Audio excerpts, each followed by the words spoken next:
అదే RTV app వార్తల్ని క్షణాల్లో చదివే అవకాశం ఉంటుంది. ఒక న్యూస్ పేపర్, ఒక టెలివిజన్ ఛానల్ మీ చేతుల్లో ఎప్పుడూ ఉంటాయి. ప్రస్తుతం మనతో పాటు ప్రభాకర్ రావు గారు ఉన్నారు. సార్ నమస్తే. 42 ఇయర్స్ కంప్లీట్ చేసుకుంటే పార్టీ పెట్టి, సో మీకున్న అనుబంధం ఎలాంటిది?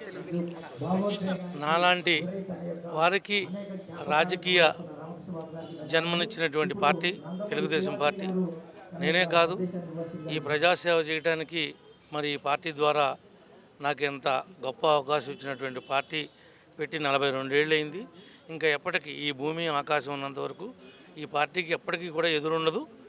అధికారం ఉండొచ్చు, ప్రతిపక్ష పాత్ర పోషించవచ్చేమో, కానీ ప్రజాక్షేత్రంలో మాత్రం తెలుగుదేశం ప్రజల యొక్క గుండెల్లో సుస్థిరమైనటువంటి స్థానాన్ని సంపాదించుకుందని చెప్పడంలో ఏమాత్రం సందేహం లేదు. ఈసారి ఎన్నికలు ఎలా ఉండబోతుంది అనుకుంటా? తెలుగుదేశం పార్టీ ఎన్ని సీట్లు గెలుస్తుందని? వారు వన్ సైడ్ ఉంటుంది. ఎన్ని సీట్లు గెలుస్తాయి అనేది నేను బాక్సులో దూరలేదు కదా.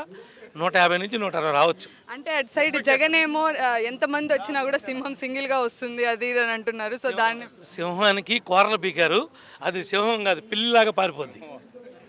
జగన్ పిల్లిలాగా పారిపోద్ది. అధికారం ఉంది కాబట్టి సింహంలాగా విర్రవీగాడు.